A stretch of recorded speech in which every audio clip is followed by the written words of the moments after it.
Hi, this is Becky with The Better Way to Homeschool, continuing with our How to Homeschool when you're surrounded by toddlers and babies.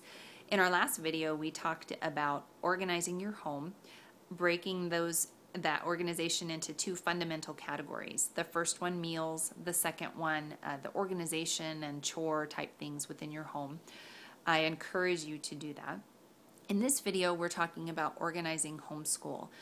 And first off, I'd like to tell you that it's very likely that what works for me may not work for you.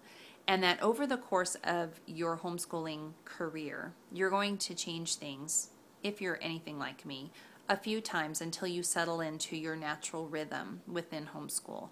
But there are a few things that you can do to make your homeschool life easier. And you need to first have a basic schedule that you run through in your day. It does not have to be 8 o'clock is breakfast, 8:30 is math, 9:30 is language arts. That doesn't have to happen. What does need to happen is that you do need to know what you're trying to accomplish in a day, and you need to work around your babies and your toddlers' schedules. So if you are going to be nursing and napping your baby, that is not a good time to teach your 6th grader how to write a 5-paragraph essay. So you need to first back up and look at the ages of your little kids. If you have toddlers and babies, hopefully you have them into a schedule where they are taking the regular naps either throughout the day. A toddler may take 1 to 2 naps in a day. An infant might take 3, 5 naps in a day. Once you know when those nap times are, that's when you can schedule to sit down and go through the harder subjects with your older children.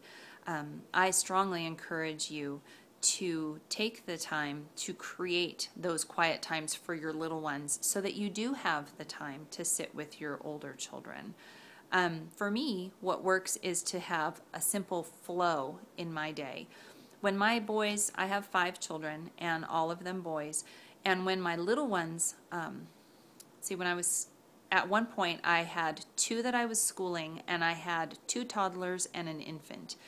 And I had taken the time to train my children to take regular naps or quiet times throughout the day.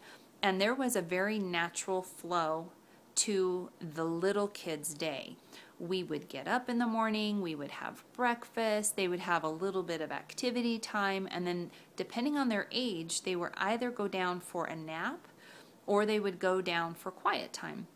And we'll get to quiet time and nap time type activities in a future video, but for now, if you haven't taken the time, if you don't know where to start, I encourage you to ask around and see if there's any moms around you that have successfully trained their children and produced fruit that you would want to mimic. I had a friend that convinced me that scheduling and putting naps into a child's day was an essential part of their ability to grow in a healthy and wonderful way. And with my first, we did not do that. And he never napped. He never slept through the night. But with the other 4, we did implement gentle scheduling, and we had that routine built in the day, and it really made a day and night difference. So the first part of organizing the homeschool part of the day is to really take a good look at your babies and toddlers' schedule. Where do the quiet times in your day land? Does your toddler take a morning nap? Do they take an afternoon nap? Are you nursing an infant that takes multiple naps throughout the day? Once you have that established, then you can start to build the harder topics or the more complicated things into those windows. So that's your task for this video. Make a time chart, and if you have no clue, over the next couple days, kind of write down what time it is and what the kids are doing. When are their really busy times? When are their cranky times? When do they lay down? When do they take a nap?